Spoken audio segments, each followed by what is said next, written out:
On est d'Afpé à Moudbet, tout en bas, dernière ligne.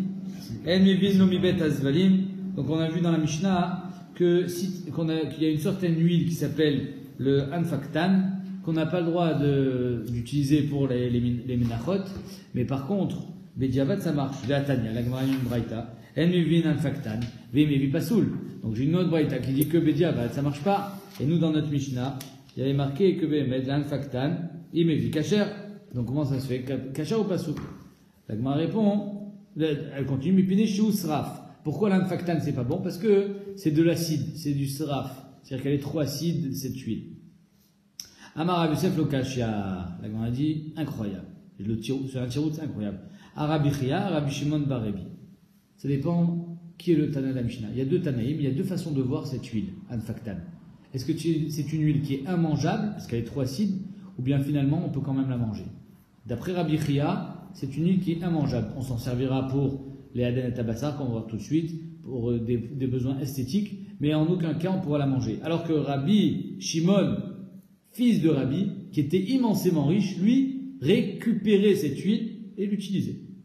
Des Rabbi Chia, Zarikle, Rabbi Chia, il a jeté, pas à la poubelle, c'est-à-dire qu'il la mettait dans les produits cosmétiques. De Rabbi Shimon de Rabbi, Metabel B, il était métabel son pain dans cette huile, même s'il était un peu trop acide. Vesimaner, Ashirim, Mekamtsin. Et pour savoir qui a dit quoi, rappelle-toi que les Ashirim sont des Kamtsanim. Les Ashirim, donc ça vient dans la continuité de l'histoire d'hier. Parce qu'on a vu hier que le gars, c'était un milliardaire, mais il payait pas de mine. Pourquoi? Parce que les Ashirim, Mekamtsin, c'est des Kamtsanim. Omer Maharal de Prague, il explique. J'ai bien aimé ce pshat. Il dit que le Ashir, il a la Mildat Aosher, Tvoa Benafsho. C'est-à-dire qu'en deux mots, quelqu'un, il n'est pas riche pour rien. Il est riche parce que, foncièrement, à l'intérieur de lui, il a la Mildat Ashirut. C'est-à-dire qu'il doit devenir riche.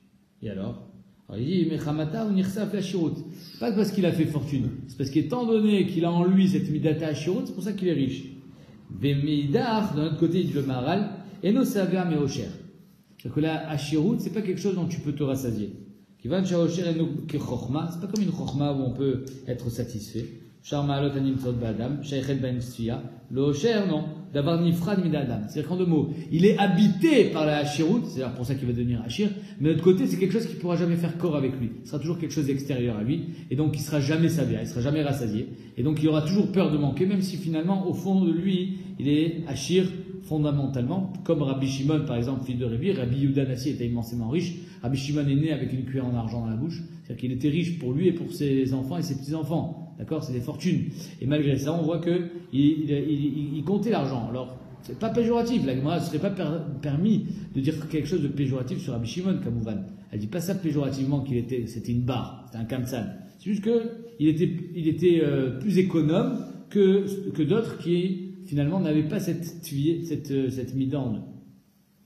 Shisha Chodashim Beshemen Amor, c'est dans Megillat Esther. Donc elle passait 6 mois dans de l'huile de mort. Maï Shemen Amor, Ravuna Bachia Amar, Satarta. Satarta, c'est de l'huile Shemen Afarsemon, de l'huile parfumée, pour qu'elle sente bon. Et Rabbi Yerbia Baraba Amar, Shemen Zaïd, Shelo Evishlish. Notre comment ça s'appelle? Anfaktan, à nous. C'est de l'huile d'olive très acide. Tanya Namiachi, Rabbi Omer, Anfaknon, Shemen Zaïd, Shelo Evishlish, Lama Sachinoto. À quoi ça sert? Shemesir et Asear. Ça sert à faire de l'épilation, ça enlève les poils. Ou Maden et Tabassar, ça raffermit la peau, ça lui donne une belle couleur, etc. Donc en deux mots, c'est pour ça que après ce pshat, Esther, elle était trempée dans le Shemen Amor pendant 6 mois. En Mevi'in, Minagargerin, Sheneashru, Bamaim. On fait pas de l'huile d'olive avec des olives qui ont trempé dans l'eau. Tanora banane, ni avec celles qui ont cuit, ni avec celles qui étaient en pot.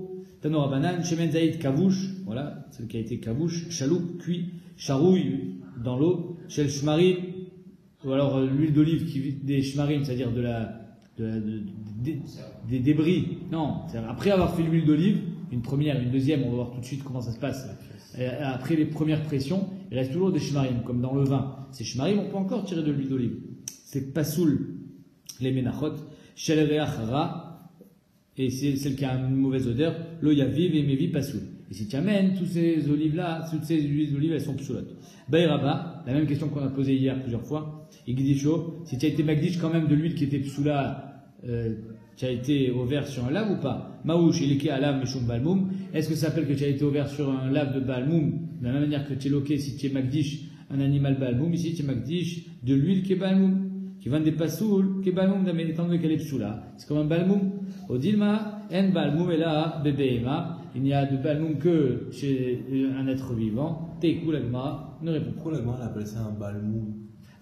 Pourtant de l'huile, c'est un. Quand la Gemara l'appelle balmoum. D'Afka, dans l'huile, c'est plus mystère que ce qu'on a vu hier. Hier, on a vu si un blé il a été attaqué par les vers. Quand le blé il est attaqué par les vers, c'est pas fondamentalement que le blé n'est pas bon, c'est juste qu'il y a quelque chose d'externe qui le rend mauvais. Alors que là, l'olive en elle-même, elle est mauvaise. Elle a une mauvaise odeur, elle a été cuite, donc elle est plus apte à faire de l'huile, l'olive. Donc c'est pour ça que c'est une olive qui est balmoum, une olive qui a un chisaron. Mishnah, Shlosha Zetim En. Il y a 3 temps de la cueillette des olives. À 3 moments dans l'année, on va cueillir les olives. Shlosha Shmanim. Et à chaque cueillette, il va y avoir 3 sortes d'huile. Alors c'est quoi ces cueillettes? En fait, il y a les olives qui sont tout en haut de l'arbre, qui sont exposées au soleil, qui vont être les premières à être cueillies, à tomber. Il y a celles qui sont au milieu, qui sont aussi exposées au soleil. Il y a celles qui sont en bas, qui ne sont pas du tout exposées au soleil. Voici les 3 temps. Azaït Arishon, la première olive, Megargero Berosh Azaït, c'est celle qui est tout en haut. Vekotesh, donc il a pile. Venoten des Tochassal, il met dans un panier. Et le fait qu'elle a été pilée, l'huile va s'écouler toute seule. C'est la première pression. C'est même pas une pression, elle a été écrasée. Rabuda Omer, c'est Vivot Assal. Rabuda dit, tu ne mets pas au fond du panier, mais tu mets sur les côtés du panier. De façon à ce que l'huile qui coule, elle va se purifier d'elle-même. Si elle est au fond, alors elle va amener avec elle toutes les saletés. Alors que si les olives elles sont sur les côtés, sur les parois, l'huile elle va couler et d'elle-même elle va se purifier. Zerishon. Ça c'est la première huile qui est pour la menorah, on va voir tout de suite. Chazar vetoen bekora. Ensuite, tu prends ce qui reste et tu mets sous la poutre. Donc là maintenant, deuxième, c'est une vraie pression. Tout à l'heure c'était à peine on les a pilés. Là c'est une vraie pression. Rabbi Omer va avanim. Rabbi dit si tu mets sous une poutre, ça va pareil, toujours le même souci chez Rabuda, ça va amener avec elle les saletés de l'olive, et donc il vaut mieux mettre sous quelque chose qui est moins lourd, des avanim, des pierres. Zécheni, ça c'est la deuxième pression, deuxième soug, d'huile. Chazar vetachan, maintenant la troisième fois, carrément, tchetochen, c'est-à-dire que là tu vas complètement moudre le reste des olives qui te restent, Veta'an, et tu mets sous la poutre. Zeshlishi, c'est la troisième qualité d'huile. Arishon, la première qualité, la menorah. C'était pour la menorah au Beth Amikdash. Ve'achar, menachot. Les deuxièmes la qualité bête et guimel, c'était pour les menachot. Acheni, megargero. Maintenant, deuxième cueillette. Megargero, berosh agag. C'est celle qui arrive au niveau du toit. Là, on apprend que les oliviers étaient à côté des maisons. Donc celles qui sont au-dessus du toit, c'est la première cueillette. Celles qui sont au niveau du toit, c'est la deuxième cueillette. Megargero, Vekotesh, Beroshagag, Vekotesh, pareil, tu la piles. Venoten des Tochassal, Rabuda Omer, si Votassal, toujours la même marloquette. Rabuda dit on les met autour sur les parois, de façon à ce que l'huile s'écoule et ne prenne pas les saletés avec. Zé, c'est-à-dire des morceaux d'huile. Zé Rishon, c'est la première presse. Toen Bakora, deuxièmement, après on met sous la poutre. Rabbi Omer Bavanim, sous des pierres. Zéchénine, c'est la deuxième presse. Chazar Vetachan, ensuite on pile le reste des olives. Veta'an, et tu mets sous la poutre. Zéchlichi, c'est la troisième presse. Arishon, la menorah, pareil. Même pour la deuxième cueillette, la première presse elle sera cachée à la menorah. Ve'achar, menachot, le reste pour les menachot. Shlichi, la troisième cueillette, c'est des olives qui n'ont jamais été exposées au soleil. Elles sont toujours au-dessous. Otno bebet abad, c'est la raison pour laquelle on va d'abord les mettre dans un tissu. C'est-à-dire qu'en 2 mots, on va les faire macérer dans leur jus pour qu'elles se ramollissent. Hache lake, jusqu'à ce qu'elles soient molles. Ou ma'aleu, et ensuite, le problème c'est qu'elles ont fait sortir du jus, et c'est pas de l'huile, le jus d'olive. Donc il faut d'abord les nettoyer de ce jus-là. Donc ma'aleu menagro beroshagak, tu les fais monter sur ton toit, et sur ton toit tu vas les laisser sécher, de façon à ce que ce jus-là s'en aille. Parce que ce jus-là, il risque de donner un mauvais goût à l'huile. Kotesh, après on récupère toute cette matière, on la pile, Kotesh, met de ten les tochasal, encore une fois on met dans le panier, c'est la première presse, Rabbi Omer, c'est votasal autour du panier, Zerishon. Toen, Bakora, ensuite on met sous la poutre, ou Rabbi Omer, Vanim sous des pierres, Zecheni, Chazar, Vetachan, ensuite on pile tout ce qui reste, Vetaan, on met sous la poutre, Zechlishi, c'est la troisième presse, et encore une fois, même si à la base les œufs n'étaient pas de très bonne qualité, finalement la première presse, c'est Rishon la Menorah, sera apte à la menorah. Les hachar, les menachot et les autres seront bonnes pour les mincha. Ibaïlou, la Gemara demande Megargerotnan ou Megalgelotnan? Ça veut dire quoi? Megargero, est-ce que tu vas cueillir à la main? C'est-à-dire que tu vas monter sur une échelle et tu vas aller prendre les olives qui te semblent mûres, ou Megalgelo, c'est-à-dire que tu vas les laisser mûrir sur l'arbre. Megalgelo, ça veut dire que tu vas attendre que ça tombe tout seul. Tashma, Detania, Shemen Zaït, Mizeto, Shemen Zaït de son arbre de son olivier, Mikan Amrou, Zaït Rishon, Megal Gelo, Mefourash. La première presse, la première cueillette, Megal Gelo, pardon. Berosh Zaït, c'est toutes les olives qui sont hauts. Vekonso, les betabad. On rentre à l'intérieur du betabad, du pressoir, mais on ne va pas les presser dans le pressoir. La première presse, c'est vraiment très léger. Torrano, Berechaim. Donc on va d'abord les mettre au moulin. Venotno, Bessaline. On va les mettre dans un panier. Shemen, Ayotse Mimeno, Zeaya Rishon. La première huile donc, qui sort de ça, c'est la première presse, qui va pour la menorah. Ta'an Bakora, ensuite on met sous une poutre, sous un Kora.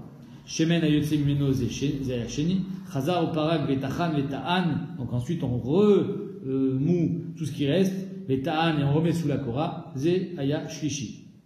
Arishon la menorah, Ve'achar le menachot, le reste pour la menorah. Vechen Zaït Sheni. Pareil pour la deuxième cueillette.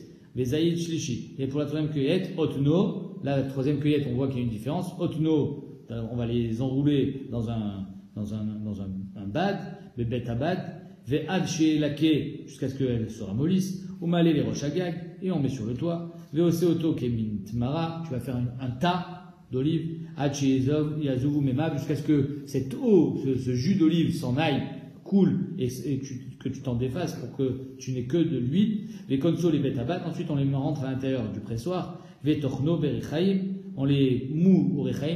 Vous avez vu que c'est pas comme la Mishnah. Dans la Mishnah, il y avait marqué qu'on était kotesh, c'est-à-dire qu'on les pilait. Là, on va les moudre dans le rechaim, dans le moulin. Venotno, besaline, c'est-à-dire que même la première presse, elle passe au moulin et ensuite on met dans un panier. Veshemen, ayotse, mimeno, zayarishon.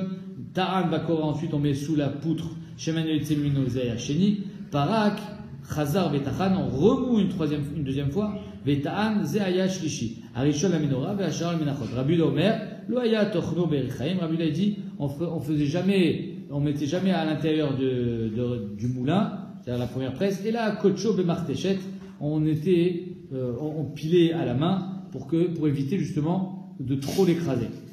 Veloaya Ta'un Bakora et la Bavanim, mais même Rabuda, il y a une autre Nekuda sur le Galil Cholek. Il dit on n'était pas Toen Bekora, c'est-à-dire on ne mettait pas sous une poutre, mais sous des pierres. Veloaya Notno Bessaline, on ne mettait pas au fond du panier. Et là, les torts, c'est vote à salle, on mettait tout autour pour éviter qu'ils prennent les saletés. En tout cas, ici, on voit mes fourrages qu'on n'était pas mégarguer, mais on était mégalguer.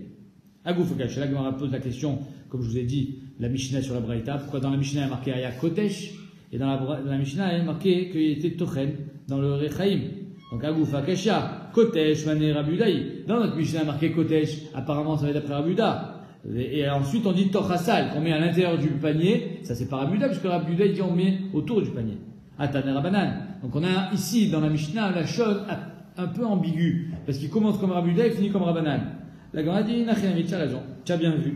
Aïtana, ça va la kavate bechada, ou paligal bechada. Le Tana de la Mishnah est d'accord avec Rabuda sous un point, c'est-à-dire qu'il était kotesh, bamartechet et pas dans le rechaim. Par contre, il était paligal bechada, il était cholek sous un autre point, c'est-à-dire que lui, il disait qu'on mettait au fond du panier. Omer ta Mishnah.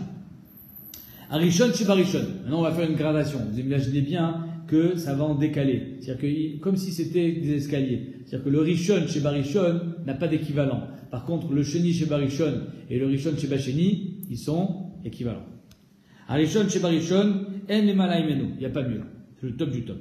Asheni chez Barishon, Barishon chez Basheni, Shavin. Ils sont au même piédestal. Ashlishi chez Barishon, le 3 du 1 et le 2 du 2, ils sont pareils. Hacheni Sheba Sheni, Varishon Sheba Shlishi, et le 1 du 3, ils sont au même niveau. On est d'accord? Donc pour l'instant, on a combien de niveaux? 3. On a le premier, on a le deuxième, on a le troisième. Shavin. Ashlishi Sheba Sheni, maintenant le numéro 3 du 2 et le numéro 3 du 2 et le Sheni Sheba Shlishi, le numéro 2 du 3, ils sont au même niveau. Et le Shlishi du 3, c'est le dernier. Shavin.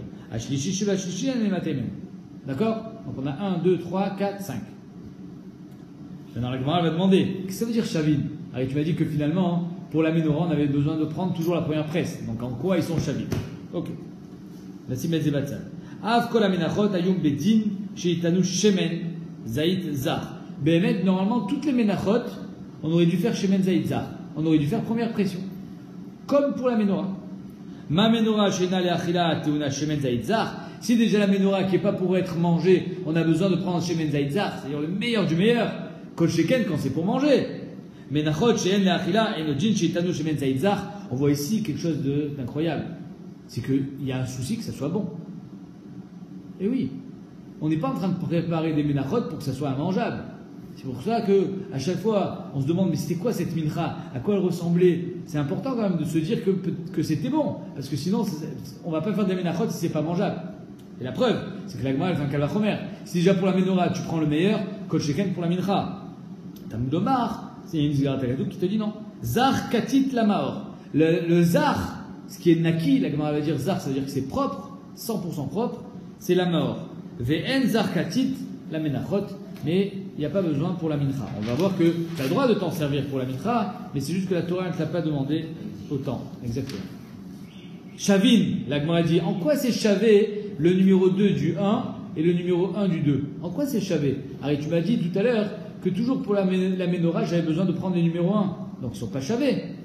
C'est-à-dire que le numéro 1 de la deuxième cueillette n'a pas d'équivalent. Pourquoi? Parce que même s'ils sont équivalents avec le 2 du 1, le 2 du 1 ne peut pas servir à la menorah. Alors en quoi c'est chavé? Ve'amret rishon la menorah, ve'achar la menachot. Amaram nachan bar Yitzhak, maï shavin shavin les menachot. Nachinami, c'est chavé les menachot. C'est-à-dire que même s'il y a 4 degrés, je dis bien 4, pas 5. Pourquoi? Parce que finalement le premier degré n'est pas concerné par la mincha. Le 1 du 1 ne sera jamais il n'est pas que pour la mincha, il est la maor. Mais par contre, le 2 du 1, le 1 du 2, etc., tout ce qui sont chavés, c'est pour les menachot. C'est-à-dire que même quand tu vas amener pour ta mincha et que tu as le droit d'amener le sous-guillemets de la troisième cueillette, néanmoins, tu as un effort à faire. La vim mitzvah minamoufrar. Et donc, si bémet, j'ai un effort à faire, alors si j'ai 2 huiles qui sont équivalents, sache que c'est bon, tu peux amener soit l'un soit l'autre. Il n'y a pas de différence. C'est qu'au niveau des menachot qu'il n'y a pas de différence. Parce qu'au niveau des menachot, tu dois amener le mieux dans la gradation, tout ce qui n'est pas numéro 1. Et même quand tu dois amener le mieux, sache qu'il y a des équivalences. Av kol menachot ayubedin. Et bémet, la Gemara a dit, toutes les menachot on aurait dû amener de la première pression, mais la Gemara a amené Xerat HaKadouk, c'est la mort. Tanou Rabanan. Zar. En zar elanaki. Quand il y a marqué zar, ça veut dire que c'est propre. Rabbi Yehuda Omer, katit, en katit et la katouche. Rabbi Yehuda dit, pourquoi moi je veux que ça passe pas au moulin, mais que ça passe au pilon? Katouche, ça veut dire que ça a été pilé. C'est parce qu'il y a marqué katit. Katit, ça veut dire que c'est pilé. C'est pas au moulin, c'est pas broyé. En katit et la katouche. Yachol yezar katit, pas sous les menachot. Est-ce que l'huile qui est pour la menorah, elle est psoula la menachot? Est-ce que la zar katit, elle est psoula la menachot? La numéro 1, elle est psoula? Tablomar, ve'isaron solet balul bashemen katit. Non. On voit que Bémet, dans les menachot, on a employé aussi le terme de katit. Ah. Imken matamlomar la mort. Alors pourquoi tu me dis la mort? C'est que si finalement toutes les menachot, toutes les huiles sont cachères les mincha, alors pourquoi tu me dis d'afka la mort?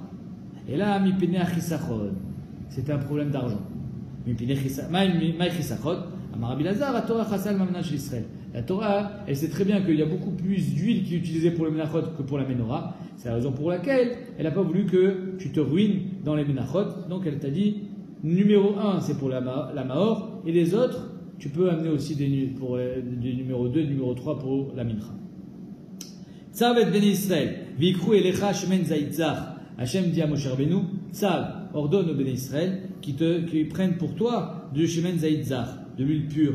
Amar Rabbi Shmuel bar Nachmani, Elecha Beloli, c'est pour toi, c'est pas pour moi. Kadosh Baruch Hu, il dit, je veux que tu m'allumes une lumière, mais c'est pas pour moi la lumière, j'ai pas besoin de lumière. Elle est ménienne cette Gemara. Kilo, on avait une Evamina que Hachem il a besoin de la lumière. Lo Leora Nitzarich, j'ai pas besoin de lumière. Shulchan Batzafon ou Menorah Badarom. Le Shulchan il était au Tzafon, au nord, et la Menorah était au Darom, au sud. Donc quand on rentrait, la Menorah elle était à droite. Non, Mechila, quand on rentrait, la Menorah était à gauche, et le Shulchan était à droite. Amar Rabbi Zreka, Amar Rabbi Lazar, Lo Leachila Nitzarich, Lo Leora. Ni j'ai besoin de manger, ni j'ai besoin de lumière. Et la preuve, c'est quoi? C'est que normalement, la lumière, on met à côté de la table. Et là, elles étaient complètement opposées. Le vélo Leora Nitzarich. Vayas lebet chalone shkufim atumim. Voilà que la Torah nous dit que les fenêtres au Beth Amikdash, elles étaient shkufim atumim. Qu'est-ce que ça veut dire shkufim atumim? À l'époque, aujourd'hui on n'a plus cet usage, mais à l'époque on faisait les fenêtres en biseau. C'est-à-dire qu'elles étaient pas droites. La fenêtre, elle était jamais droite. Pourquoi? Je la faisais en biseau. Non, comme ça, pardon. Pour que le soleil il puisse rentrer dans la plus grande partie de la maison. Donc les fenêtres, elles étaient biseautées. Alors là, mais on voit pas grand-chose. Elles étaient donc étroites à l'extérieur et larges à l'intérieur. Les fenêtres du Beth Amikdash, elles étaient inverse. Ouverte vers l'extérieur. Ouverte vers l'extérieur, étroite à l'intérieur. Pourquoi? Parce que la lumière, elle sort du Beth Amikdash. Elle n'a pas besoin d'entrer. C'est ça qu'elle te dit. Tanash, Kufin, Mibifnim, elles étaient ouvertes, étroites à l'intérieur, Veatumim, Bachutz, et larges à l'extérieur. Lo Leora Nitzarich, la Kadosh Baruch Hu dit, je n'ai pas besoin de lumière. Michutz, la parochet, en dehors du parochet, Aedut, Be'el Moed, comme ça il faut lire. Aedut, la menorah, c'était une édoute, c'est un témoignage, Be'el Moed. Edut ou l'école Baolam, c'est un témoignage, cette menorah. L'école Baolam, pour le commun des mortels, pour les hommes, chez Ashrina Shorab Israël, pour témoigner que la Shrina, elle réside sur le clan Israël. C'est pas pour rien que les Romains, ils se sont emparés de la menorah. Hein, les célèbres histoires, ils ont dit les Romains, vas-y rentre, tout ce que tu prends, c'est pour toi. Il avait peur de rentrer. Il est rentré, il est sorti avec la menorah, il dit, faut pas exagérer, tu vas pas prendre la menorah quand même. Et ils ont demandé de rentrer une deuxième fois, il a dit, non, une fois j'ai énervé mon Dieu, je ne vais pas rentrer une deuxième fois. Et il est mort. Et il y a Tzabat Kol, et Shlochelet Lamava, etc. Ouais, mais pourquoi les Romains voulaient la célèbre fresque? Elle est à Rome, je crois, où on voit les Romains revenir avec la menorah. C'est-à-dire que la menorah, elle symbolise le lien et la shrina que Kadosh Baruch Hu, il est shora sur Israël. Donc ils ont pris cette menorah. Pour la menorah est chez eux, actuellement. Comme ça on dit. Veim Tomar Leora Nitzarich. Moi personnellement, je ne l'ai pas vu. Veim Tomar. Et si tu veux me dire Leora Nitzarich, est-ce que tu penses vraiment qu'Hachem il a besoin de lumière? Ve'alo kol arba'im shana, shalchu Israël bamidbar, lo alchu ela leoro. Arrivé pendant 40 ans, les bénis Israël ont marché à la lumière d'Hachem. Hachem il n'a pas besoin de lumière, c'est la lumière. Et là, il doute pourquoi il a besoin d'une menorah alors? C'est un témoignage de Chol Ba'olam pour les hommes, chez Ashrina Shorab Israël, pour témoigner qu'Akadosh Baruch Hu réside au sein de l'Israël. Maïdouta, quel est ce témoignage? Amarava Zener Maravi. C'est le nerf Maravi, le nerf, la lumière de l'ouest. Chez notre Nba Shemen Keneget Chavotea, on mettait autant d'huile que les autres, et pourtant, Mimena Aya Madlik, c'est de celle-là qu'on se servait pour allumer les autres, le shamash, Uba Aya Mesayem, et c'était avec ça que je finissais. En 2 mots, je mettais autant d'huile que les autres s'éteignaient, mais elle était encore allumée. Et il y a marqué que jusqu'à la mort de Shimon HaTzadik, Tosfot il demande, et il ramène, que jusqu'à la ptira de Shimon HaTzadik, elle restait allumée du soir jusqu'au soir. Elle s'éteignait pas. C'est-à-dire qu'on l'éteignait pour pouvoir nettoyer la menorah, ce qu'on appelle Atavat Anerot, le nettoyage du nerf, et ensuite on l'a rallumé. Bébemet, elle ne s'éteignait pas. Zenikra, Ner Maravi, Machloket, c'est quoi le Ner Maravi? D'après le Rashi, c'est celui du milieu, Ner Maravi, et toutes les flammes étaient orientées vers ce nerf-là, et lui était orienté vers le Marav, vers le Kodesh HaKodashim, alors que d'après le Rambam, c'est que la menorah, elle était disposée Mizrach Marav, donc quand tu rentres, elle était donc dans la longueur, et donc le Ner Maravi, c'est celui qui était tout au fond. C'est le plus qui était au Marav. On continue. Mishnah. Ma'inayum mevin et ayayin. Allez, le vin maintenant. Où est-ce qu'on va trouver du bon vin en Israël? Keduchim ve'atulin. Si tu trouves ces endroits, tu sais qu'il y a du bon vin. Keduchin, Ve'atulin, Alpha, les Yain. C'était les Aloufim, c'était les meilleurs. C'était les champions du vin. Médaille d'or. Shnia, la haine, deuxième classe. Bet Rima ou Bet Lavan, Bahar. Bet Rima et Bet Lavan dans les montagnes, j'imagine Arei Yehuda, les de Judée. Ou Kfar Signa Babika et Kfar Signa dans les vallées. Kol Aratzot Ayukshorot. On pouvait amener du vin de partout, même du Golan. Et là, Amikan Ayumevin, c'est d'ici qu'on a amené. En Mevin Lomi Bet Azvalim, on n'amène pas de vin de vignes qui ont été engrais, qu'on a mis de l'engrais. Hier on cherchait le terme, on l'a pas trouvé. En tout cas, si on a mis de l'engrais dans la terre, c'est un siman que finalement la terre n'est pas assez bonne, et donc on n'amène pas, et en plus, même d'après d'autres Rishonim, ça détériore le goût, donc on n'amène pas si on a mis de l'engrais. Vélo mibet ashlachim, ni d'endroits qui ont besoin d'être arrosés, parce que c'est des terres sèches. Vélo, il faut normalement un arbre est censé se suffire de la pluie.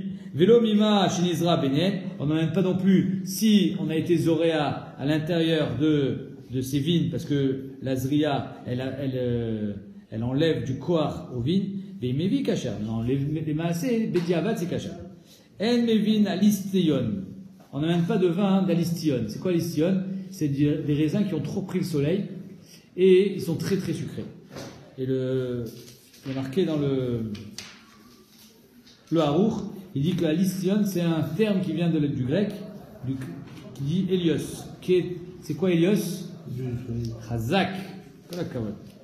Alistiyon, Beim et Vikachar. Maintenant, ce qui a amené, c'est pas grave. Je sais pas si c'est on va voir tout de suite qu'il y a deux sortes de vins sucrés. Il y a du vin sucré qui est sucré de lui-même, et il y a du vin sucré qui est sucré par le soleil.